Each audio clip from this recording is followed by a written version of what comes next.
قرآن مجید میں ارشاد ہے وَلَلْآخِرَةُ خَيْرٌ لَكَ مِنَ الْأُولَىٰ۔ محبوب کریم کو رب کریم نے فرمایا اس آیت میں کہ محبوب تیرے آنے والی گھڑیاں پہلی گھڑیوں سے بہتر ہوگی، سبحان اللہ، تیری آخرت پہلے سے بہتر ہوگی۔ وَلَلْآخِرَةُ خَيْرٌ لَكَ مِنَ الْأُولَىٰ، محبوب تیرے آنے والے لمحے پہلے لمحوں سے بہتر ہوگی۔ سادہ سا مفہوم میں آپ کو سمجھا رہا ہوں، جو وقت گزرتا جائے گا نا مصطفیٰ کی بلندی اور اوپر کی جانب اور اوپر کی جانب اور اوپر کی جانب، جو وقت گزرے گا۔ میں قرآن و حدیث سے اس کی مثالیں دوں گا آپ کو۔ قرآن مکمل ہوا 23 سالوں میں، کتنے سالوں میں؟ 23 سالوں میں۔ مکے میں پہلی آیت نازل ہوئی اقرأ بسم ربک الذی خلق، قرآن کا نزول شروع ہوا، اور تقریباً 23 سالوں میں قرآن مجید مکے اور مدینے میں مکمل ہوا۔ تو آپ کے میرے آقا جب دنیا سے جا رہے تھے اس وقت صحابہ کبار اور اہل بیت اطہار کی تعداد 1.25 لاکھ تھی۔ کتنی؟ 1.25 لاکھ وہ ہستیاں تھیں جنہوں نے چہرہ بھی مصطفیٰ کا دیکھا ہے اور کلمہ بھی مصطفیٰ کا پڑھا ہے۔ 1.25 لاکھ کی تعداد وہ تھی جو حضور سے ملنے والے تھے، ملاقات کرنے، حضور کو تکنے والے۔ اس کے علاوہ دنیا میں اس وقت کچھ مسلمان ایسے بھی تھے جنہوں نے حضور کو دیکھا نہیں لیکن ان تک حضور کا پیغام پہنچا، کلمہ انہوں نے پڑھا۔ انہیں کہتے تابعین، حضور کے زمانے میں تھے، کلمہ بھی پڑھا لیکن مصطفیٰ کریم سے ملاقات نہیں ہوئی، دیکھا نہیں۔ ایک مشہور ہستی جو آپ سارے جانتے ہیں حضرت اویس کرنی رضی اللہ تعالیٰ، یہ کرن کا رہنے والا حضور کا غلام تھا۔ کرن یمن کا علاقہ ہے، یہ یمنی تھا حضور کا غلام، یہ حضور کے زمانے میں تھا لیکن ملاقات نہیں ہو سکی حضور سے، حضور کی زیارت سے نصیب نہیں۔ بڑی توجہ کے ساتھ اب آپ دیکھیے اور سوچیے، اس وقت اگر یہ سارے بندے ہی قرآن کے حافظ مان لیے جائیں، سارے ہی جتنے لوگ موجود تھے اس وقت مسلمان دنیا پہ جب حضور جا رہے تھے، سارے ہی حافظ مان لیے جائیں کہ سارے ہی حافظ تھے، اس وقت دنیا میں مسلمانوں کی تعداد تقریباً 2 لاکھ تھی۔ کتنی؟ 2 لاکھ، جس دن حضور دنیا چھوڑ رہے تھے۔ یہ آپ کو میں بات بتا رہا ہوں آج سے 1434 سال پہلے کی۔ آج کیلنڈر کے اعتبار سے تاریخ ہے 13 ربیع الاول 1445 ہجری، اور کریم آقا کا وصال ہوا 11 ہجری کے اندر، 3 ربیع الاول کے اندر، یا بعض روایتوں کے مطابق 9 ربیع الاول کے اندر، یا 2 ربیع الاول کو حضور کا وصال ہوا 13 ہجری میں۔ آج ہم بیٹھے ہیں 1445 ہجری میں، تو 1445 میں سے آپ 11 نکالیں جی، باقی 34 بچیں گی، 1434۔ آج سے 1434 سال پہلے حضور دنیا سے تشریف لے گئے عالم برزخ کی طرف، جہاں آج گنبد خضرا ہے، حضور وہاں جلوہ فرما ہو گئے۔ آج سے 1434 سال پہلے جب حضور دنیا میں تھے تو رحمت زمین کے اوپر رہ کے تقسیم کر رہے تھے، آج گنبد خضرا میں ہیں تو اپنی رحمت اپنی قبر انور سے امت کو عطا فرما رہے ہیں۔ رحمت پہ فرق نہیں آیا، کرم پہ فرق نہیں آیا، مصطفیٰ کی دعاؤں اور اداؤں پہ فرق نہیں آیا۔ حضور نے اس جہان کو چھوڑا اور اس جہان گئے، اور آپ کی توجہ ہے تو میں اس کی حکمت بھی بتا دوں۔ آقا کی ایک شان ہے جو آپ سارے جانتے ہیں، وَمَا أَرْسَلْنَاكَ إِلَّا رَحْمَةً لِّلْعَالَمِينَ، محبوب ہم نے آپ کو تمام جہانوں کے لیے رحمت بنا کے بھیجا۔ وہ رحمت ہر جہان کے لیے ہے، اور جہان صرف یہ نہیں ہے یہ جو دنیا ہے، اس سے پہلے بھی ایک جہان تھا جہاں آپ اور میں تھے، اسے عالم ارواح کہتے ہیں۔ اب جس جہان میں ہم ہیں اسے عالم دنیا کہتے ہیں، اس کے بعد جس جہان میں ہم جائیں گے اسے عالم برزخ کہتے ہیں، اس کے بعد جس جہان میں جائیں گے اسے عالم آخرت کہتے ہیں۔ رب نے بہت سارے جہان بنائے ہیں اور محبوب کو ہر جہان کے لیے رحمت بنایا۔ ان میں سے 4 بڑے جہان ہیں، ایک عالم ارواح جہاں روحیں ہوتی ہیں، دوسرا عالم دنیا جہاں آج آپ اور میں زندگی گزار رہے ہیں، تیسرا عالم برزخ جہاں مرنے کے بعد لوگ پہنچتے ہیں، اور چوتھا عالم محشر جہاں قیامت کے بعد حشر کے دن دنیا پہنچے گی۔ حضور چونکہ ہر جہان کے لیے رحمت تھے نا، پہلے رب نے مصطفیٰ کی روح مبارکہ کو پیدا کیا، اور جو روح عالم ارواح کے اندر رہ کے تمام روحوں کو، یہاں تک کہ نبیوں اور رسولوں کی روحوں کو بھی مصطفیٰ کی روح نور اور فیض عطا کرتی رہی۔ پھر حضور عالم دنیا میں آئے اور 63 سال تک حضور کی ذات نے دنیا والوں کو نور دیا۔ اب ہے عالم برزخ میں، اور برزخ والے مسلمانوں کو اور دنیا والوں کو فیض دے رہے ہیں، اور پھر حشر کا دن ہوگا، پوری دنیا اکٹھی ہوگی، اور مصطفیٰ محشر میں آ کے رب کی بارگاہ میں شفاعت کی دعا کر کے ہر کلمہ گو امتی جس نے دل سے کلمہ پڑھا تھا اس کو ساتھ جنت میں لے جا کے اپنی رحمت کا اظہار کریں گے۔ کیونکہ حضور نے ہر جہان میں اپنا فیض دینا تھا، اس لیے رب نے یار کو ایک جہان میں نہیں رکھا، مختلف جہانوں کے اندر حضور آئے، جس میں سے 4 کا بطور خاص میں نے ذکر کیا۔ اب آپ کی آسانی کے لیے میں اسے ایک شعر میں بیان کر دیتا ہوں۔ وہ ہر عالم کی رحمت تھے، کسی عالم میں رہ جاتے۔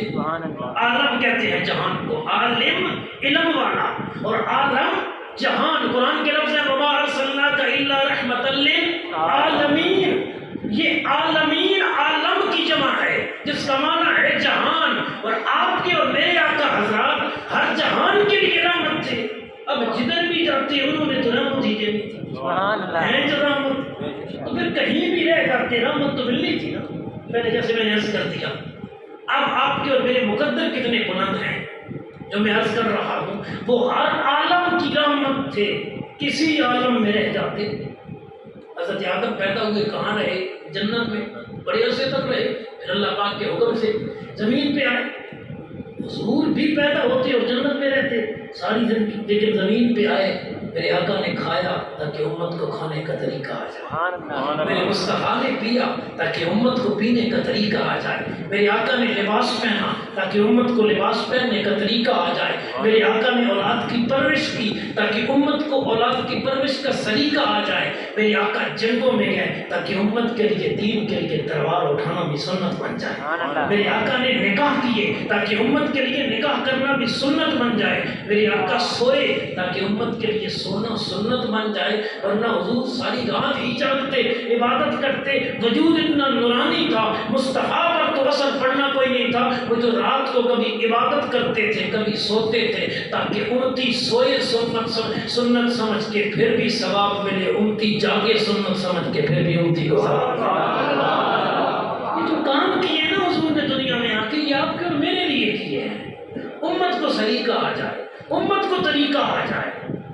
جی وہ ہر عالم کی رحمت تھے، کسی عالم میں رہ جاتے، وہ ہر عالم کی رحمت تھے، کسی عالم میں رہ جاتے، یہ ان کا کرم ہے کہ ان کو یہ عالم پسند آیا۔ صرف اگر جنت میں رہتے تو پھر فرشتے تو زیارت کرتے، نورانی مخلوق تو تکتی، لیکن ہم زمین والے معلوم رہ جاتے حضور کے فیض سے۔ رب نے فیض ان کو بھی میرے آقا کا دیا، ہمیں بھی دیا، بلکہ یہاں تک کنز العمال میں حدیث ہے کہ اللہ پاک نے قلم کو پیدا فرمایا اور حکم دیا کہ قلم لکھ، مالک کیا لکھوں؟ حکم ہوا کہ لکھ، میں جس کو جو بھی عطا کروں گا محمد صلی اللہ علیہ وسلم کے صدقے سے عطا کروں گا۔ تقدیر میں لکھوایا جا چکا، جس کو جو ملے گا حضور نبی کریم صلی اللہ علیہ وسلم کی صدقے سے ملے گا۔ تو گرامی کے حضرات، بات دور نہ نکل جائے، جب حضور جا رہے تھے دنیا سے اس وقت تقریباً 2 لاکھ مسلمان تھے۔ کتنے جی؟ 2 لاکھ۔ اور اگر وہ سارے بھی قرآن کے قاری مان لیے جائیں تو اس وقت دنیا میں پھر قرآن کے قاری کتنے ہوئے؟ 2 لاکھ۔ کل آبادی مسلمانوں کتنی ہے؟ ظاہر ہے یہودی اور عیسائی اس وقت تھے، لیکن وہ قرآن کے قاری اور عالم تو نہیں تھے، وہ تو مسلمان ہی نہیں تھے۔ وقت گزرتا رہا، زمانے میں بڑی تبدیلیاں ہوئیں، انسان کہتے ہیں جان کی طرف قدم رکھنے والا بن گیا، سائنس نے ترقی بڑی کر لی، دنیا کی آبادی بڑی پھیل گئی جی، کینیڈا سے لے کر جاپان تک زمین بھر گئی جی، وہ بلغاریہ سے لے کر چچنیا تک کہاں تک آبادیاں ہوئی، عراق، شام، ایران، تمام سرحدیں پر ہو گئی۔ آپ اپنے پاکستان کو ہی دیکھ لیجئے، 24 کروڑ سے زیادہ تو اس وقت ہماری آبادی ہے۔ حضور گئے دنیا سے تو 2 لاکھ مسلمان تھے، اس وقت دنیا میں 1.25 ارب سے 1.5 ارب تعداد مسلمانوں کی ہے، اور ایک محدود اندازے کے مطابق اس وقت جو پاکستان میں طلباء قرآن پڑھنے والے صرف مدرسوں میں موجود ہیں وہ 2.5 سے 3 لاکھ حافظ قرآن ہیں جو پاکستان کے مدرسوں میں ہیں۔ حضور گئے تو 2 لاکھ قرآن کے قاری چھوڑ کے گئے، لیکن نور مصطفیٰ کا اتنا ہے، اس وقت صرف اسلامی ممالک کے اندر جو قرآن مجید کے قاری ہیں وہ لگ بھگ 65 لاکھ قرآن کے قاری ہیں۔ جب جا رہے تھے قرآن کے 2 لاکھ قاری امت کو دے کے جا رہے تھے، ان کا نور اتنا پھیلا کہ آج 65 لاکھ قرآن کا قاری دنیا میں قرآن پڑھ کے مصطفیٰ کے دین کا نور پھیلا رہا ہے۔ 65 لاکھ کم از کم قرآن کا قاری اس وقت ایک محدود اندازے کے مطابق، میں نے بالکل منیمم تھوڑے سے تھوڑا اندازہ آپ کو بیان کیا۔ اچھا، حضور نبی پاک صلی اللہ علیہ وسلم جب مدینہ پاک سے اس دار فانی سے اگلے جہان کی طرف انتقال فرما رہے ہیں، جسے وصال مصطفیٰ کہتے ہیں صلی اللہ علیہ وسلم، اس وقت مدینے میں 4 مسجدیں تھیں مشہور، مسجد نبوی، مسجد قبلتین، مسجد قباء اور مسجد قمامہ۔ مسجد قمامہ جہاں حضور نے بارش والی دعا کی، مسجد نبوی شریف جو آج بھی موجود ہے آپ جانتے ہیں، مسجد قبلتین مدینے سے تھوڑا سا باہر محلے میں ہے جہاں قبلہ تبدیل ہوا، مسجد قباء شریف جہاں 2 نفل پڑھیں تو 1 عمرے کا ثواب ملتا ہے، یہ اس وقت مشہور مسجدیں تھیں۔ اور ہر مسجد کے اندر مؤذن اذان دیتا، 5 گانا اذان روزانہ کی بنیاد پر، 4 مسجدیں اور ہر مسجد میں 24 گھنٹوں میں 5 اذانیں، 5 ضرب 4 20 مرتبہ اذان ہوتی حضور کی ظاہری حیات میں مدینے میں 24 گھنٹوں میں، اور اذان میں مؤذن 2 مرتبہ کہتا ہے اشہد ان محمد رسول اللہ۔ تو 40 مرتبہ مؤذن اس وقت دنیا میں مدینہ طیبہ کی سرزمین پر آقا کا ذکر 24 گھنٹوں میں کیا کرتے تھے۔ اب اس وقت صرف مدینے کی مسجدیں کم از کم 100 ہیں، اور روزانہ 5 اذانیں تو 500 اذان، اور ہر اذان میں 2 مرتبہ حضور کا نام، تو 1000 مرتبہ تو آج صرف مدینے میں اذانوں میں رب کے حبیب کا نام لیا جا رہا ہے۔ اب مکے کو دیکھیے، پھر عرب، شام، عراق، پاکستان کو دیکھ لیجیے، اپنے شہروں کو ہی دیکھ لیجیے، اپنی تحصیل کو ہی دیکھ لیجیے، یعنی جو وقت گزر رہا ہے نا، جو رب کا وعدہ ہے وہ پورا ہو رہا ہے۔ وَلَلْآخِرَةُ خَيْرٌ لَكَ مِنَ الْأُولَىٰ، محبوب ہر آنے والا وقت آپ کے پہلے وقت سے اعلیٰ ہوگا۔ حضور کی شان تو اس وقت بھی اعلیٰ تھی، لیکن جاننے والے لوگ کم تھے۔ جو دنیا بڑھ رہی ہے مصطفیٰ کے ذکر کا فیض بھی بڑھ رہا ہے۔ یہ سوشل میڈیا کا دور ہے، الیکٹرانک میڈیا کا دور ہے، پرنٹنگ میڈیا کا دور ہے۔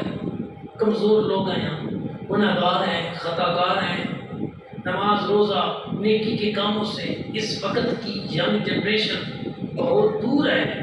لیکن یار کوئی بات تو ہے نا کہ جب بھی اللہ رسول کی، آل بیت اطہار کی، صحابہ کبار کی ذکر کی بات کی جاتی ہے تو لوگ جوگ در جوگ آ جاتے ہیں، مسجدیں بھر جاتی ہیں، جلوسوں میں کثیر تعداد مسلمانوں کی ہو جاتی ہے، محافل میں ہو جاتی ہے۔ یار اگر حضور کا فیض نعوذ باللہ من ذالک ختم ہو چکا ہوتا، مصطفیٰ کی رحمت کا فیض ختم ہو چکا ہوتا، تو اس گئے گزرے دور کے لوگ تو بالکل دین کی کسی بات کے کہیں بھی نہ آتے۔ لیکن یہ جو 150-200 بندہ آیا بیٹھا ہے، کوئی تو چیز ہے نا، کوئی تو بات ہے نا جس نے حضور کے ذکر کے لیے انہیں گھر سے، دارے سے، بیٹھک سے، ٹی وی کے سامنے سے اٹھا کے یہاں بٹھا دیا ہے۔ اور کل کا دن اگر دیکھیں تو اسلام کی تاریخ کا عظیم دن ہے کہ پوری دنیا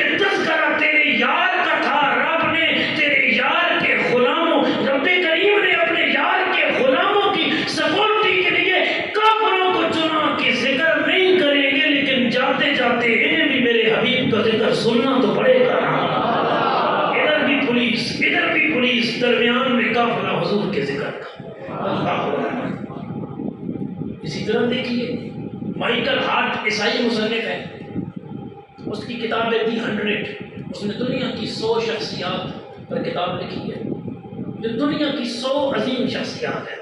وہ کہتے ہیں کہ میں عیسائی ہوں، لیکن باوجود اس کے میں یہ کہتا ہوں کہ دنیا میں علم کے لحاظ سے، عقل کے لحاظ سے، کردار کے لحاظ سے، افعال کے لحاظ سے، اقوال کے لحاظ سے وہ ہستی جو پوری دنیا میں ہر لحاظ سے پہلے نمبر پر ہے۔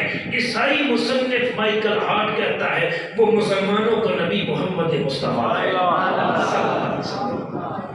میرے رب کریم نے عیسائیوں سے بھی اپنے محبوب کی تعریف کر، کیوں؟ اس کی حکمت یہ بھی ہے کہ اب لیٹسٹ گستاخیاں بھی عیسائیوں نے کی ہیں آپ کے رب میں جی، تو رب نے اب ان کے لوگوں سے بھی میرے نبی کی تعریفیں کروائی ہیں تاکہ ہم انہیں بھی کہہ سکیں کہ ہمارے قرآن کو نہیں مانتے تو نہ مانو، اپنے جن بڑوں کو مانتے ہو، میرا نبی تو وہ ہے، اس کی عظمتیں وہ بھی لکھ کے گئے ہیں۔ حضرت عیسیٰ علیہ السلام نے جب اپنی امتیوں سے خطاب کیا، اس وقت جو 1973 کے دہائی کا چھاپا ہے لاہور سے، انجیل اور تورات کو اکٹھا کر کے چھاپا گیا، جس میں انجیل بھی ہے اور تورات بھی ہے، اس نسخے کا نام ہے برنباس۔ انجیل برنباس کے اندر آج بھی یہ جملے موجود ہیں۔ پیارے عیسیٰ علیہ السلام اپنی امت کو فرما رہے تھے میرے بعد وہ ہستی آنے والی ہے جو رب کے آخری نبیوں کے، میں عیسیٰ کو اگر موقع مل جائے کہ میں ان کے نالین مبارک، ان کے جوڑے مبارک کے تسمے ان کی بارگاہ میں پیش کر دوں، یہ بھی میں عیسیٰ کے لیے بڑی عظمت اور شان والی بات ہے۔ قرآن فرماتا ہے الذین یجدونہ مکتوبا عندہم فی التوراۃ والانجیل، فرمایا یہ رسول وہ ہے جن کو وہ اپنے پاس لکھا ہوا پاتے ہیں، یعنی یہودی اور نصرانی کہاں لکھا ہوا پاتے ہیں؟ فی التوراۃ والانجیل، تورات کے اندر اور انجیل کے اندر۔ کتابیں ان کی حضور کی آمد سے سینکڑوں سال پہلے نازل ہوئی، لیکن ان کتابوں میں بھی ذکر میرے مصطفیٰ کریم کا۔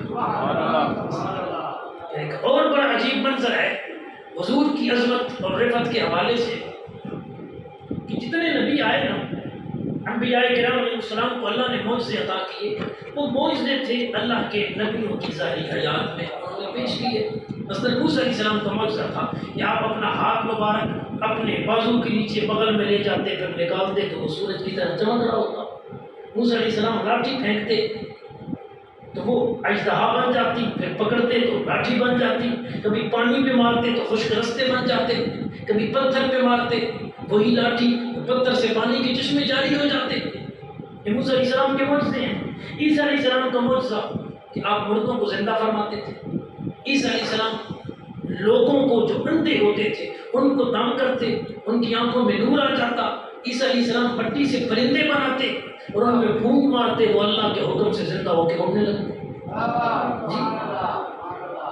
لیکن گرامیکل حضرات، جو مسئلہ میں آپ کو سمجھانا چاہتا ہوں وہ اس سے زیادہ پرنور ہے۔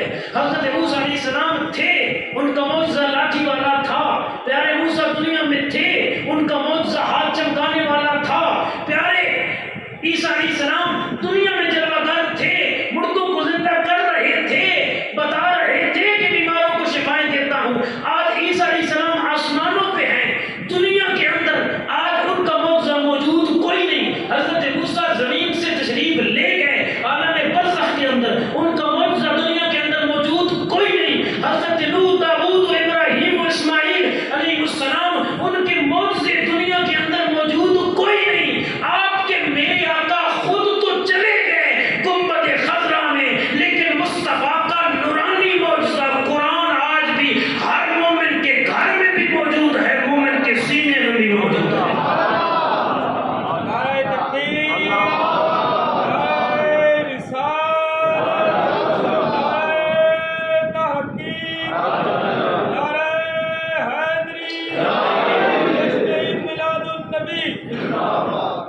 آج بھی حضور کا معجزہ قرآن موجود ہے۔ اور پھر سوچئے انگریز نے کتنے ہیلے بہانے کیے کافروں نے کہ قرآن کو مٹایا جائے، لیکن آج تک نہیں ہو سکا۔ ہندوستان کی تاریخ میں یہ بات ملتی ہے کہ انگریز نے ایک دن بہت سارے ہندوستان سے قرآن کے نسخے اکٹھے کروائے، اس کو ہم نسخہ کہتے ہیں، یہ جو آپ کی الماریوں میں بڑا ہوتا ہے نا، مصحف شریف جسے کہتے ہیں۔ قرآن مجید جی جو کاغذ کے اوپر لکھا ہوا ہوتا ہے، اس نے بہت سارے نسخے، اس وقت ظاہر ہے بہت زیادہ نسخے نہیں چھپتے تھے، پبلشر کم تھے اتنی تعداد میں. آج تو آپ کسی دکان پہ بھی جائیں، بہت سارے کریانے والے ہمارے دوست ہیں، ہم نے اپنی دکان کے اوپر قاعدے سپارے اور قرآن رکھے ہوئے. پہلے تو یا ہمیں سرگودے جانا پڑتا، یا کچھ لوگ آتے تھے، ہم چھوٹے چھوٹے ہوتے تھے تو وہ قرآن مجید جو ہے یہ کو گھروں میں دے کے جاتے تھے، یہ قرآن مجید رکھ لیں. تو اس وقت انگریز نے ہندوستان سے بہت سارے قرآن کے نسخے اکٹھے کروائے، یعنی قرآن مجید اکٹھے کروائے، آسان لفظ میں کروں. اور اس نے پھر مسلمانوں کو بلایا، انہوں نے کہا یہی تمہاری کتاب ہے جس کے بل بوتے پہ تم کہتے ہو ہم ایسے ہیں ہم ایسے ہیں. یہی ہے. اب میں ایسے کر رہا ہوں، جتنے ہندوستان میں قرآن تھے نا میں نے اکٹھے کروا لیے، اور اب میں ان کو نعوذ باللہ آگ لگانے لگا ہوں. جب تمہارا قرآن ہی دنیا میں نہیں رہے گا تو پھر تمہارے پاس دین کیسے رہے گا؟ تو ایک سفید داڑھی والا بابا بولا، ان بابوں کا بڑا امت کے اندر کردار ہے، بزرگوں کا امت کے اندر بڑا کردار ہے. جو آج لوگ کہتے ہیں نا کہ بابے تو کچھ بھی نہیں ہے، یہ تو شے بھی کوئی نہیں ہے، اگر یہ کوئی شے نہیں تھے تو پھر تو کہاں سے آ گئے؟ کیونکہ بزرگوں سے ہی تو آگے نسلیں چلتی ہیں، اور آگے نسل چلی. ایک بزرگ کھڑا ہوا، اس نے کہا ٹھہر، میں تجھے بتاتا ہوں کہ ہمارا قرآن کبھی مٹ نہیں سکتا اور کوئی مٹا نہیں سکتا. اس نے کہا کیسے؟ اس نے کہا یہ نسخے تو نے اکٹھے کر لیے ہیں اور تو کہہ رہے ہیں ان سب کو جلا دوں گا پھر قرآن دنیا میں نہیں رہے گا. اس نے ایک 8 سالہ بچہ بلایا اور کہا بیٹا شروع کر. اس نے کہا بسم اللہ الرحمن الرحیم یاسین والقرآن الحکیم انک لمن المرسلین. اس نے کہا سنو کافر انگریز، تو قرآن کے ورقوں کو تو جلا سکتا ہے لیکن مسلمانوں کے سینوں سے تو قرآن نہیں نکال سکتا. یہ قرآن ایسی اللہ کی کتاب ہے جو سینوں سے سینوں کی طرف منتقل ہوتی رہی ہر زمانے میں، ہر دور میں. اور یہ مسلمانوں کا چیلنج ہے پوری دنیا کے کافروں کو. اس وقت دنیا میں 2.5 ارب عیسائی ہیں، ہمیں ایک عیسائی ملا دے جس کو پوری انجیل زبانی یاد آتی ہو، کسی کو بھی نہیں یاد زبانی. ہمیں ایک یہودی ملوائیں جس کو پوری تورات زبانی یاد ہو، کوئی نہیں. ہم تمہیں ہر گلی میں 2-3 مسلمانوں کے بچے ملاتے ہیں جنہیں الحمد سے والناس تک پورا قرآن یاد ہے. تو حضور کا معجزہ دنیا میں قرآن والا یہ ہمیشہ کے لیے باقی رکھا گیا. یہ بھی حضور نبی پاک صلی اللہ علیہ وسلم کا آنے والا لمحہ پہلے لمحے سے بہتر ہے. اس کا یہ انداز ہے. اب ذرا ایک اور انداز میں آپ کو سمجھانا چاہتا ہوں دنیاوی لحاظ سے، اس پر توجہ فرمائیں. ابھی چند دن ہی پہلے کی بات ہے، مہینہ بھی نہیں گزرا، آپ کے قریبی ملک ہندوستان والوں نے یہ دعویٰ کیا ہے، بھارت والوں نے، کہ ہم چاند پہ پہنچ گئے. اللہ بہتر جانتا ہے اس پہ سچ کتنا ہے، لیکن دعویٰ یہ ہے ان کی طرف سے، میڈیا پہ چل رہا ہے، ہم دیکھ لیں کہ ہندوستان چاند پہ پہنچ گیا. اس سے پہلے یہ امریکہ کا دعویٰ تھا، نیل آرمسٹرانگ اینڈ کمپنی، یہ 60 سے 70 کی دہائی میں وہ چاند پہ پہنچ گئے. اس امت میں لوگوں نے اس زمین سے آسمان کی طرف سفر کرنا تھا. آپ جب حج و عمرے پہ جاتے ہیں، ہوائی جہاز کا سفر کرتے ہیں، اس زمین سے کئی 100 کئی 1000 کلومیٹر بلندی پہ ہوتا ہے جہاز. آپ کا 30,000 فٹ کی بلندی پر تو عمومی جہاز کی پرواز رہتی ہے. حضور کی امت میں لوگوں نے جہازوں میں اڑنا تھا. اس امت میں لوگوں نے دعوے کرنے تھے کہ ہم چاند پہ پہنچے. بڑا اونچا جہان ہے نا، بڑی اونچائی پہ ہے چاند، اس زمین سے کروڑوں مربع میل کے فاصلے پر ہے، اور لوگوں نے دعوے کرنے تھے کہ ہم چاند پہ پہنچے ہیں. میرے آقا نے مکے میں کھڑے ہو کے کافروں کی ڈیمانڈ پر اللہ کی بارگاہ میں دعا فرما کے انگلی کا اشارہ کر کے اس چاند کے 2 ٹکڑے کر دیے تھے. قرآن فرماتا ہے اقتربت الساعة وانشق القمر. جس چاند پہ پہنچنے کے لیے دنیا نے اربوں خربوں خرچ کرنے تھے اور جا کے تکنا تھا، رب نے مکے میں اپنے حبیب سے اسی چاند کے 2 ٹکڑے کروا کے جڑوایا، تاکہ دنیا جب صدیوں بعد کہے کہ ہم چاند تک پہنچے ہیں تو مسلمان سینہ تان کے کہے کہ تم چاند تک گئے ہو. میرے مصطفیٰ وہ ہیں جنہوں نے چاند کو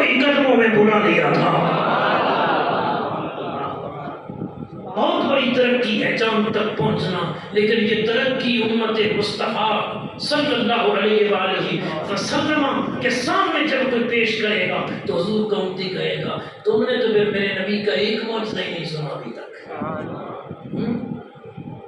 اللہ اکبر کبیرہ کہ میرے آقا نے چاند کے دو ٹکڑے دیے۔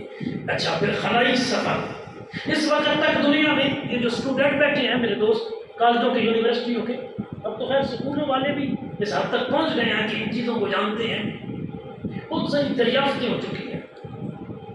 یہ جو زمین ہے نا جس پہ ہم بیٹھے ہیں، اس کے علاوہ سائنس کہتی ہے بہت سارے سیارے ہیں، بہت سارے سیارے ہیں، بہت سارے جہان ہیں۔ کئیوں پہ کہتے ہیں سرد موسم ہے خلا کے اندر، کئیوں پہ کہتے ہیں انتہائی گرم موسم ہے، اور اکثر یہ کہتے ہیں کہ وہاں پہ زندگی ممکن نہیں ہے۔ اچھا اس کا مطلب ہے اور جہان بھی ہیں جن تک اب دنیا رسائی کرنے کی کوشش کر رہی ہے۔ یہ جو امریکہ ہے اس وقت سپر پاور بنا ہوا ہے، یہ پاسپورٹ کی گورنمنٹ نے دریافت کیا تھا، اس سے پہلے اس کا پتہ ہی کوئی نہیں تھا۔ یہ بھی کہیں ہے کوئی ملک کوئی جگہ، اس سے پہلے روس سپر پاور رہا ہے، جرمنی کسی دور کے اندر سپر پاور رہے ہیں، آج چائنا ہر تیسری چیز بنا رہے ہیں، چائنا والے بنا رہے ہیں۔ تو یہ دنیا میں بہت زیادہ ترقی کرنی تھی، بہت زیادہ معاملات کے اندر دنیا نے ہوائی سفر کرنے تھے، دنیا نے دیگر سیارے دریافت کرنے تھے، دیگر ستاروں تک پہنچنا تھا، اس جہان سے اس جہان کی پرواز کرنی تھی۔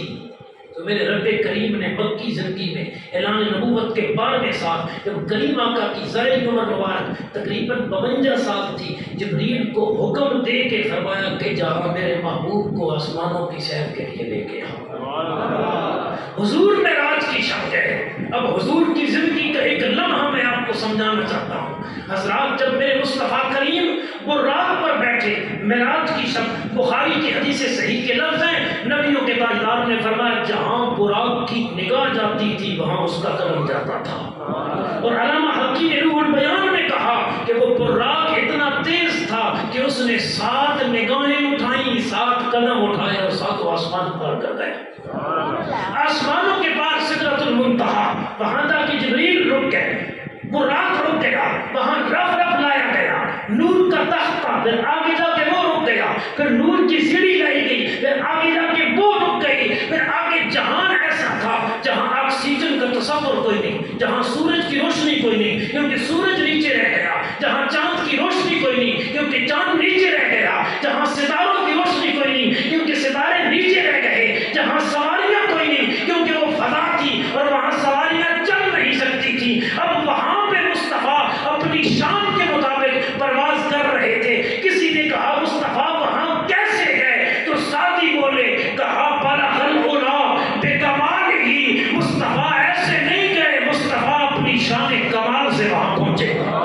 پہلا آسمان نیچے میرے نبی کے قدم اوپر، دوسرا آسمان نیچے میرے نبی کے قدم اوپر، تیسرا آسمان نیچے معراج کی شب میرے نبی کے قدم اوپر، چوتھا آسمان نیچے معراج کی شب میرے نبی کے قدمین اوپر، پانچواں چھٹا ساتواں آسمان نیچے میرے نبی کے قدم اوپر، جنت نیچے میرے نبی کے قدم اوپر، دوزخ نیچے میرے نبی کے قدم اوپر، چاند سورج ستارے نیچے میرے نبی کے قدم اوپر، الغد رب کی بنائی ہوئی تمام مخلوق عرش الہیہ سے لے کر کعبۃ اللہ تک، نوری فرشتوں سے لے کر ناری جنات تک، معراج کی شب ساری مخلوق خدا نیچے تھی، مصطفیٰ کے قدم اوپر تھے، جو نبی آج سے 1445 سال پہلے اتنی بلندی پہ تھا کہ دنیا اس کے قدموں کے نیچے تھی، آج میرا نبی کتنی بلندیوں پہ ہوگا۔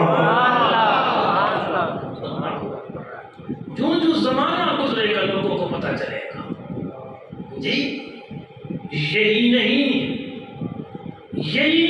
کہ نبیوں کے سردار ہیں، اللہ کے پیارے ہیں محمد صلی اللہ علیہ وسلم۔ یہی نہیں کہ نبیوں کے سردار ہیں، اللہ کے پیارے ہیں محمد، اور بیدار تو ہو لینے دو، حضرت انسان کو ہر شخص پکارے گا ہمارے ہیں محمد۔ جو زمانہ زمانہ گزرے گا میرے نبی کی عظمتوں میں نکھار آئے گا. اگر آپ 20-25 سال پیچھے جائیں, 20-25 سال زیادہ لے کے جاتا ہوں, محافل ہوتی تھی کبھی کبھار, میلاد شریف کی بات کریں, کبھی کبھار کوئی سادہ سا نظام سپیکر کا ہوا یا نہ ہوا, چند 12 وفات جی جی ایسے ہی ہے فرمانے. اچھا انداز یہ تھا کہ ایک آدھ محفل ہو جاتی اور چند بندے ہوتے, محفل ہوئی اس کے بعد بات ختم.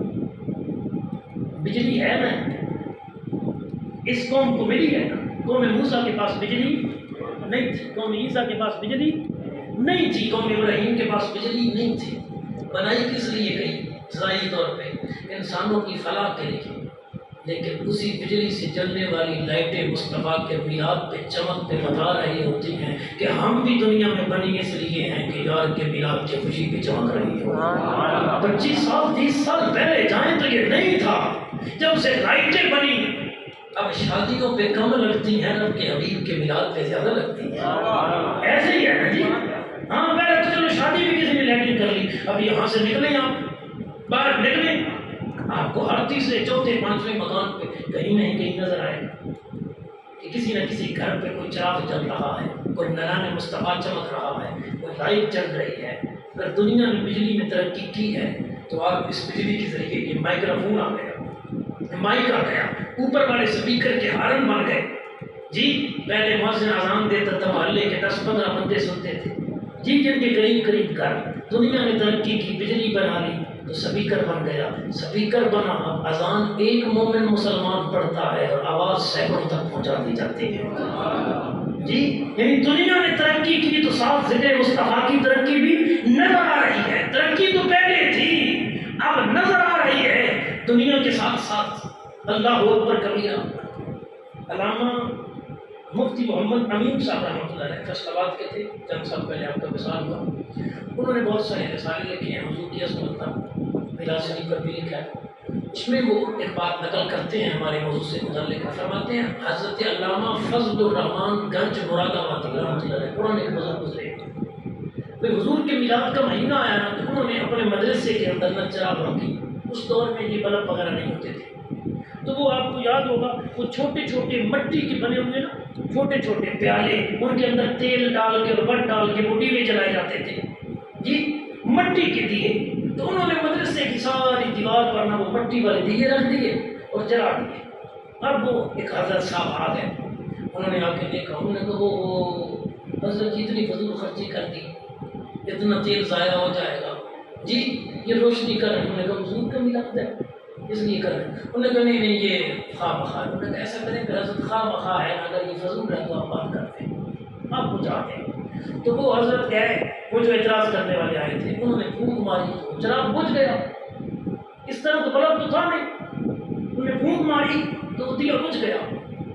اگلے دوسرے کو پھونک ماری وہ تو بجھ گیا لیکن پہلا خود بہت روشن ہو گیا. تیسرے کو پھونک ماری وہ تو بجھ گیا لیکن دوسرا روشن ہو گیا. اب وہ پریشان ہے کہ میں تو بجھاتا جا رہا ہوں, یہ پیچھے سے جلتے جا رہے ہیں. تو مولانا فضل الرحمان گنج مراد آبادی علیہ نے مسکرا کے کہا مولانا رہنے دیجیے, تھک جائیں گے, یہ عشق رسول کے چراغ ہیں پھونکوں سے بجھائے نہ جائیں گے. اصل میں تو حضور کی محبت جو اللہ پاک نے اپنے نبی کے امتیوں کے دلوں میں رکھی ہے, کون اس کو مٹا سکتا ہے, کون اس کو ختم کر سکتا ہے. گناہگار صحیح ہوں, اداکار صحیح, نماز روزے حج زکوٰۃ کے معاملات میں کمزور ہیں, لیکن آج بھی اسی امت کے اندر کبھی غازی علم الدین جی, کبھی عامر چیمہ اور کبھی ممتاز قادری جیسا پولیس والا بھی گستاخ رسول کو قتل کر کے بتاتا ہے کہ بھلے پولیس والا ہوں لیکن کلمہ تو مدینے والا کمائی میں پڑا ہوا ہے. اچھا میں نے اس میں نا کئی دفعہ کی, آج پھر میرے ذہن میں بات آ گئی تو میں ایسا کر دیتا ہوں. جتنے گستاخ مارے گئے ہیں, جتنے گستاخ لیٹسٹ پاکستان اور ہندوستان کی تاریخ میں جتنے گستاخ, مثلا راجپال ہندو گستاخ رسول تھا, اس نے کتاب لکھی رنگیلا رسول روز اللہ, جس کو علم الدین شہید نے, غازی علم الدین شہید نے قتل کیا. غازی علم الدین شہید علامہ تھا نہیں, حافظ تھا نہیں, امام مسجد تھا نہیں, ایک عام بندہ لکڑی کا کام کرنے والا. لکڑی کا کام کرنے والا بڑا ہی تھا. اچھا عامر چیمہ یونیورسٹی کا اسٹوڈنٹ، باہر کے ملک انجینئرنگ پڑھنے والا، وہ مولوی نہیں، وہ مفتی نہیں. ممتاز قادری پولیس مین، علامہ، مفتی نہیں. اگر یہ کام علماء کرتے، مفتیان کرام کرتے، قاری صاحبان کرتے، مسجد کے امام کرتے، کہ کسی گستاخ رسول کو مارتے نا، تو جو دنیا کے حالات ہیں ہم نے کہا کہ سارے مولوی ایسے کر رہے ہیں، یہ سارا بلیم دین پر اور مولویوں پہ آنا تھا. میرے رب کے ہر کام میں حکمت ہے. اس نے کہا مولویوں کے لیے اور کام بڑے ہیں، یہ کام تو میں دنیا داروں سے بھی محمد عربی کی عزت کی رکھوالی کروا کے دکھاؤں گا. رب نے کروا کے دکھایا. اللہ اکبر. عام سے بندے، یعنی ظاہری طور پہ یہ بندے عام ہی تھے نا جی، ان کی کوئی اس وقت سے پہلے ویلیو نہیں تھی، لیکن اب تو ویلیو بڑی ہے. جی آپ کبھی جائیں، میانی صاحب قبرستان ہے لاہور کا، وہاں قبر ہے غازی الدین شریف کی. ہر روز تازہ پھول ہوتے ہیں، تازہ پھول ہر روز. بازار میں نہیں پڑے ہوتے، لیکن غازی کے مزار پہ پڑے ہوتے ہیں. وہ پیغام دے رہے ہیں کہ عشق سرکار میں جو جان سے گزر جاتے ہیں، یہ حقیقت ہے وہی لوگ سار چاہتے ہیں. اور یہ نہ سوچو کہ وہ آئیں گے تو بیٹھیں گے کہاں، وہ تو خوشبو کی طرح دل میں اتر جاتے ہیں. حضرات حضور کا میلاد حضور کی محبت کی دلیل ہے. حضور کا میلاد حضور کی عظمت کی دلیل ہے. حضور کے میلاد کا ذکر کرنا، اس سے امتیوں کے ایمان میں اضافہ ہوتا ہے. لیکن صرف اگر ہم نام تک رہیں، صرف اگر ہم محفل تک رہیں، صرف اگر ہم لنگر تک رہیں، بس محرم شریف آ گیا، آل پاک طاہر حسنین کریمین طیبین طاہرین شہداء کربلا رضی اللہ تعالیٰ عنہ اجمعین، ان کا ذکر خیر کر لیا، سبیل لگا لی، لنگر پکا لیا، محفل کر لی، بس. ربیع الاول شریف آ گیا، حضور کا میلاد، ذکر خیر کر لیا، لنگر پکا لیا، بس. جی رمضان کا مہینہ آ گیا تو ترٹے بنے روزے رکھ لیں. ترٹے بنے اس کو اگر میں اکثر لوگ کوئی نہیں رکھیں گے. جی چلو رمضان کے روزے رکھ لیے، معاملہ ختم. چلو ذرا اور آگے چلے گئے. آپ نے کہا بڑے ہفتے کے بعد ایک دفعہ جمعہ آتا ہے، ذرا مسجد میں چلے جاتے ہیں، جمعہ پڑھ لیا. جی جتنی تعداد آج محافل میں ہوتی ہے یارو، جتنی تعداد آج بندوں کی مجلسوں میں، جلسوں میں، جلوسوں میں ہوتی ہے، سچ سچ بتائیں کیا اتنی تعداد نماز میں ہوتی ہے؟ اگر نماز اتنی ضروری نہ ہوتی تو حسین ابن علی 72 دے کے کربلا کے ڈبوں پہ سجدے میں سر قربان نہ کرواتے. نماز اتنی ضروری نہ ہوتی تو وہ ہستیاں نماز کی اتنی پابندی کبھی نہ کرتی. ہم جن کے ماننے والے ہیں، ہم جن سے محبت کا دعویٰ کرنے والے ہیں، اگر انہوں نے نماز پڑھی ہے تو دنیا تیرا میرا بھی گزارا نماز کے بغیر نہیں ہو سکتا. پھر ہم مقدار میں تو چلو آپ کہہ سکتے ہیں فرق ہے مقدار میں. کسی نے کہا کہ قبض ادائی کا واجب ہے، جی کسی فقیر نے کہا کہ قبضے سے کم بھی ہو تو سنت ادا ہو جائے گی، یعنی مٹھ برداری نہ ہو. لیکن اس پہ سب کا اتفاق ہے کہ ائمہ اہل بیت ہوں، صحابہ کبار ہوں، خلفائے راشدین ہوں، جو امت کے جتنے بھی اولیاء اور نیک بندے آج تک گزرے ہیں نا، اس پہ تمام فرقوں کا اتفاق ہے کہ رب کے نیک بندوں کے چہروں پر سنت رسول ضرور تھی. اس پہ اتفاق ہے. آج کل کی بات میں نہیں کرتا ہوں، میں دین کی بات کرتا ہوں. کسی ایک فرقے اور مختلف فکر کو سامنے رکھ کے نہیں، تمام کا. اب ہم سارے دیکھیں کہ ہم جن کے ماننے والے ہیں، ہم نے چہرے بھی ان جیسے بنائے ہیں. یہ غور کا مقام ہے، یہ سوچنے کی بات ہے. اور اگر آپ کی اجازت ہو تو میں اس کی ایک مثال پیش کر دوں. بچہ پیدا ہوتا ہے، ہاتھ ہوتے ہیں یہ کوئی نہ. جب بچہ پیدا ہوتا ہے آنکھیں ہوتی ہیں، زبان ہوتی ہے، سر پہ بال ہوتے ہیں. سر میں نہیں جھٹ لہنے ہیں. سنت پہ یہی ہے کہ 7 دن کا بچہ بچی ہو جائے تو پھر سر کے بال اتارے. امام حسن مجتبی رضی اللہ عنہ پیدا ہوئے، میرے کریم آقا صلی اللہ علیہ وسلم تشریف لے گئے. ترمذی میں حدیث ہے، فرمایا میری پیاری بیٹی، جی ابا جان، فرمایا میرے نواسے کے بال اترواؤ اور جتنے بال بنے اتنی مقدار کی چاندی صدقہ کرنا. حضرات اس کا فائدہ یہ ہوتا ہے کہ بچے کے آنے والی مصیبتیں سر سے ٹال دی جاتی ہیں. جڑ لاتے ہیں نا آپ، جڑ لائی جس کو کہتے ہیں، جتنے بال ہوں اس کا وزن کر کے اتنی مقدار چاندی صدقہ کرو۔ اچھا سر کے بال 7ویں دن آ گئے، اب یہاں تو بھی کوئی بیٹھا نہیں ہے لیکن آپ گھر جا کے چیک کر سکتے ہیں، 1.5-2 سال کا بچہ ہوگا اس کے وجود پہ بال ہوں گے، سر پہ بال آ گئے، ہاتھوں پہ بال آ گئے، سینے پہ بال آ گئے، لیکن بچے کی عمر 7 سال ہو گئی، ابھی داڑھی پہ بال نہیں آئے۔ میرا رب قادر ہے نا، اگر یہاں کے پیدا کر رہا ہے بچپنے میں تو یہ بھی تو پیدا کر سکتا ہے، وہ قادر ہے۔ وجود پہ بال آ گئے، داڑھی کے بال نہیں آئے، کیوں؟ یہ 2 سال کا، 3 سال کا، 4 سال کا بچہ ہے، ناسمجھ ہے، کم عقل ہے، اسے پتہ نہیں نیچے زمین پہ بیٹھا ہے، ہاتھ مار رہا ہے، گرمی کے بھی ہاتھ چلا جاتا ہے، پھر چہرے پہ پھر بیٹھتا ہے، اور یہ چہرے پہ جو بال ہے نا، اس کے اندر ایک عظیم راز ہے کہ یہ سنت مصطفیٰ ہے، اور یہ بچہ بے عقل ہے، کم عقل ہے، نابالغ ہے، ابھی تک اس کی عقل اور دماغ کامل نہیں ہوا، رب نے یہ بال بنائے ہی نہیں۔ جب یہ جوانی میں قدم رکھے گا، سمجھدار اور عقل مند ہوگا، 12 سے 15 سال میں آج کل بچے جوان ہو رہے ہیں، اس عمر کو پہنچتا ہے، پھر داڑھی کے بال آتے ہیں کہ اب یہ جانتا ہے یہ عام بال نہیں، یہ مدینے کے تاجدار کی سنت والے بال ہیں۔ تدریجاً اللہ پاک نے انسان کے وجود کا نظام بنایا ہے، اپنے چہروں پہ غور کیجیے، تھوڑا آگے چلیے، کیا ان پاک ہستیوں نے، ان نیک ہستیوں نے کاروبار کوئی نہیں کیے تھے؟ تجارت تقریباً تمام نیک ہستیوں کا پیشہ ہے، انبیاء کرام علیہ السلام نے تجارت کی ہے، ہر دور کے اندر تجارت رہی ہے، کھیتی باڑی رہی ہے ہر دور کے اندر، لیکن کیا یہی طریقے تھے جو آج ہم نے لگائے ہوئے ہیں؟ میں تو بننا پڑ رہے ہو، میں تو کرنا چھک لے ہو، ٹرالی چیزیں جانے جی، اس کی یہ چیز ہتھیار ہو، اس کی اس چیز پہ قبضہ کر لو جی، کیا یہی انداز تھا ان ہستیوں کا؟ صرف نام لینے سے کام نہیں بنے گا، ان کا نام بھی لیا کرو اور ان کے طریقے کے مطابق زندگی بھی گزارا کرو۔ ان ہستیوں نے ہمیں طریقہ کیا دیا ہے؟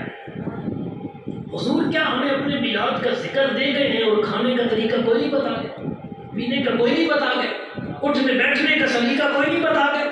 مصطفیٰ زندگی صرف عبادت والی، نماز روزہ حج زکات والی نہیں گزار کے گئے، حضور زندگی پوری نظام کائنات کے لیے ضرور چیزوں کے متعلق انداز ادا کر کے گئے ہیں کہ امتی نے بیٹی کی شادی کرنی ہو تو مدینے کی طرف منہ کر کے دیکھے، دونوں جہاں کے سردار نبیوں کے تاجدار کی عظیم بیٹی سیدہ طیبہ طاہرہ ساجدہ آمنہ راقیہ خاشعہ سیدہ خاتون جنت سلام اللہ علیہا کی شادی ہے، علی بن مرتضیٰ مشکل کشا تاجدار حلقہ دولہا بن کے آ رہے ہیں۔ اب نبیوں کے سردار کی بیٹی کا جہیز کتنا ہے؟ 2 جوڑے کپڑے، ایک تکیہ جس کے اندر کھجور کی چھالیں پڑی ہوئی ہیں، اور ہاتھ کے ساتھ چلانے والی دانے پیسنے والی چکی، اور 1 یا 2 مٹی کے پیالے پانی کے۔ نبیوں کے تاجدار نے یہ مختصر 7 چیزوں کا جہیز دے کے اپنی بیٹی کو اس لیے رخصت کیا کہ میں تو نبیوں کا سردار ہوں، چاہوں تو جنتی جوڑے بھی منگوا سکتا ہوں، لیکن میرے کسی غریب امتی کی بیٹی اس لیے گھر نہ بیٹھے کہ جہیز کوئی نہیں ہے، وہ 2 کپڑوں میں ہی رخصت کر دے، رب کے حبیب کی سنت پہ عمل ہو جائے گا۔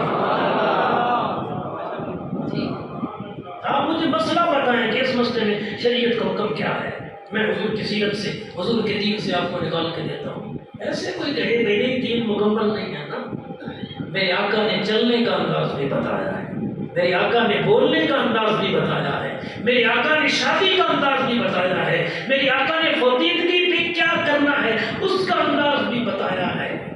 اور پھر شریعت مطہرہ کے اندر گرامی قدر حضرات اصلاح کے طریقے ہیں، یہ نہیں کہ آپ جیسے آئیں جس کی چاہیں اپنی مرضی اور اپنے انداز سے اصلاح کریں، نا، شریعت کے طریقے حضور کی سیرت کے اندر موجود ہیں، ان طریقوں کو اپنانا ہے۔ میرا آخری پیغام، اور یہ 1.5-2 سال کے بعد میں ایک دفعہ دیتا ہوں، 4 منٹ تقریباً میرے کہہ گئے وقت میں سے باقی ہے، 40 منٹ ہونے کو ہیں، 36 منٹ ہو گئے ہیں میرے پاس۔ ہماری چاہت یہ ہے حضرات کہ ہم حضور کے قریب ہوں. ہماری چاہتیں یہی ہیں, ہم امام حسین کے قریبی ہوں, ہم امام حسن کے قریب ہوں, ہم جنت میں ان پاک ہستیوں کے قریب ہوں, ہم صحابہ کبار کے قریب ہوں, ہم اولیاء کرام کے قریب ہوں. ہم چاہتے یہ ہیں کہ ہمیں دونوں جہان کی ہر نعمت ملے. یہ ہماری چاہت ہے, یہ ہماری خواہش ہے. تو جو خواہش آتی ہے ذہن میں وہ پوری ہو جاتی ہے کہ اس کے لیے کچھ نہ کچھ کرنا بھی پڑتا ہے. مثلا میری خواہش ہے کہ میرا بچہ آفیسر بنے, تو اسکول میں نہ بھیجوں, عالم دین میں نہ بناؤں, دین میں نہ پڑھاؤں, تو پھر وہ ایسے ہی بڑا بن جائے. کچھ نہ کچھ کرنا پڑے گا. آج کل آپ کی فصل چل رہی ہے جناب, چاول تو خیر کٹنے کو آ رہا ہے جی, آگے گندم آپ نے بولنی ہے, مجھے کوئی لے لیں جب کوئی, تو اس کے بعد بارشیں تقریباً کوئی نہیں آئی پچھلی 1.5-2 مہینہ. تو پھر آپ نے ایسے ہی چھوڑ دی کہ ٹھیک ہے عمران دینے پر ایسا نہ ہو. نہیں, اب سولر پہ, ڈیزل پہ آپ نے ٹیوب ویل چلائے کہ مجھے کے لیے پانی چاہیے ہوتا ہے, پانی پورا ہوگا تو یہ فصل آگے چلے گی.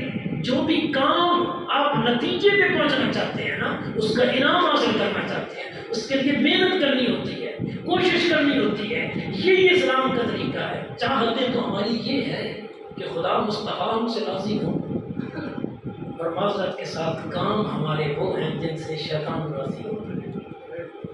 گالم گلوچ گانا باجا یہ شیطانی افعال ہے, اور ذکر خدا ذکر مصطفیٰ یہ رحمانی کام ہے, یعنی اللہ رسول کی طرف سے جو عطا کیے گئے وہ کام ہے. تو کام وہ کرنے پڑیں گے. اب اس کی مثال دے کے میں اجازت چاہوں گا. شام کے اندر ایک بزرگ ہے, ملک کے شام کے اندر, شاید ابھی بھی زندہ ہے, یہ چند سال پہلے کی بات ہے, میں آپ کو سناؤں. ان کا ایک بڑا پیارا شاگرد تھا, مرید تھا. وہ ایک دن گیا, اس نے کہا حضرت جی نا مجھے کوئی وظیفہ بتائیں کہ مجھے خواب میں کملی والے کا دیدار ہو جائے, خواب میں حضور کا دیدار ہو جائے, مجھے کوئی وظیفہ دے. بڑے زیرک تھے, صاحب نگاہ تھے, صاحب بصیرت تھے, جانچ گئے, پرکھ لیا جوان کو, اس کی محبت کو. فرمایا بیٹا ایسے کرنا بھائی, آج شام کا کھانا نہ میرے پاس پر, کھانا آ کے پھر وظیفہ بتائیں گے. شام کا کھانا نہیں گھر سے کھا گیا, ٹھیک ہے جی.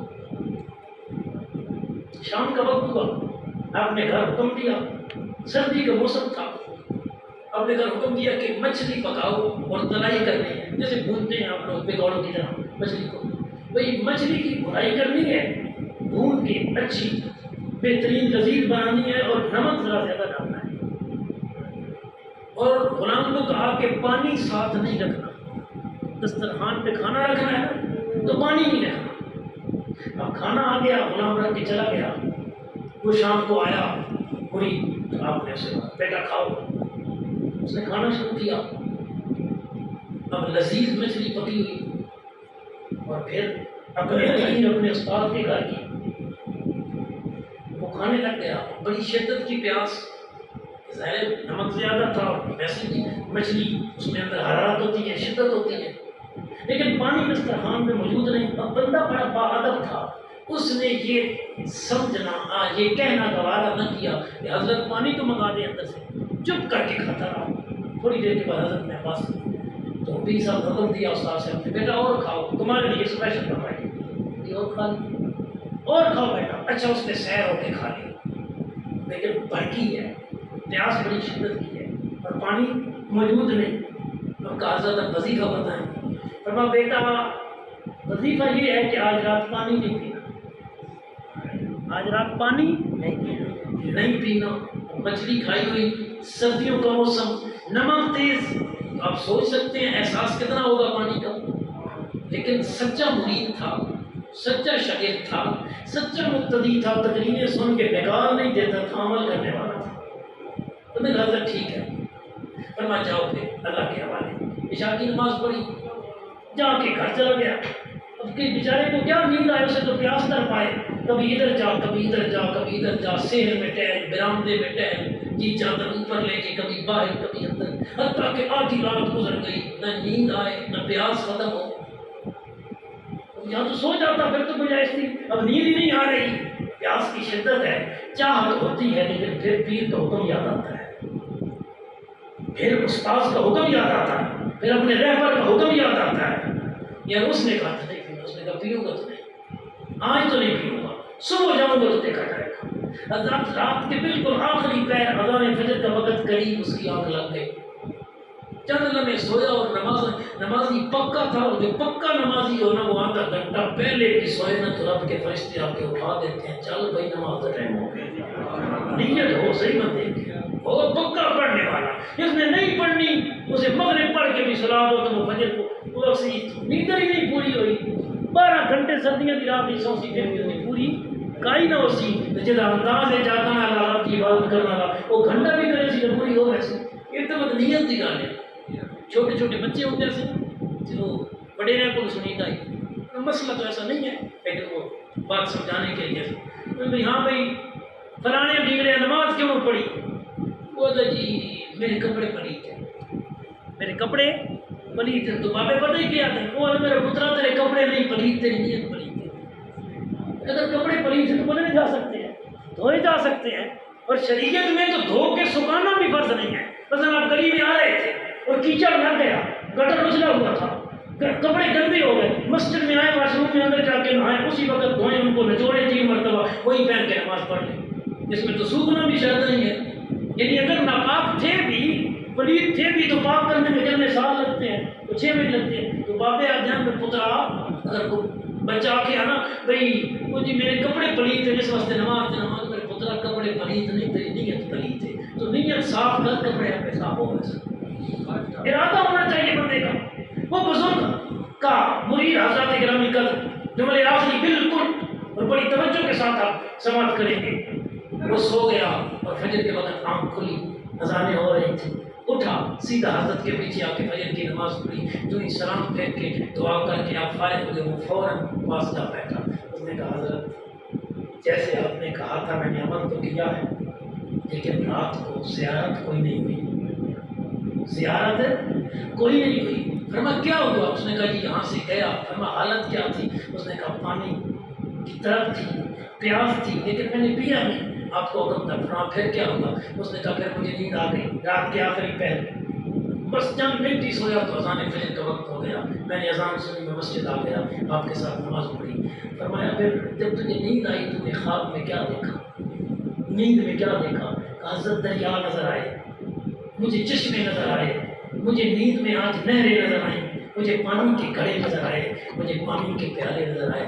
فرمایا پترا زیارت تھے ہو گئی ہے، برتن سمجھ کو نہیں آیا۔ حضرت کیا مطلب؟ فرمایا جب تو یہاں آیا تھا نا میرے پاس اور تو نے کہا تھا وظیفہ دے، حضور کی زیارت ہو جائے، میں نے تجھے وظیفہ نہیں دیا، میں نے تجھے کھانا دیا، اور کھانے میں نے نمک زیادہ ڈلوایا، اور جب نمک زیادہ تیرے اندر گیا اور گرم کھانا تو تیرے اندر پیاس کی شدت پیدا ہوئی، اور پیاس کا خیال تیرے ذہن میں بیٹھ گیا، تو یہاں سے اٹھا، تیرے ذہن میں پیاس، تیرے دل میں پیاس، تیرے خیال میں پیاس، تو ساری رات جاگتا رہا، تیرے ذہن اور دل میں خیال پیاس کا، تو سویا اس وقت بھی خیال پیاس کا تھا، اس لیے تیرے خواب میں دریا آئے، تیرے خواب میں سمندر نظر آئے، خواب میں تجھے گھڑے اور پیالے نظر آئے، کیونکہ تیرا خیال پانی میں تھا، اس لیے خواب میں بھی پانی نظر آیا۔ میرے بیٹے جس دن تیرے خیالوں میں بھی مصطفیٰ ہوگا، جس دن تیری زبان پہ بھی ذکر مصطفیٰ ہوگا، جس دن تیرے دل میں بھی 24 گھنٹے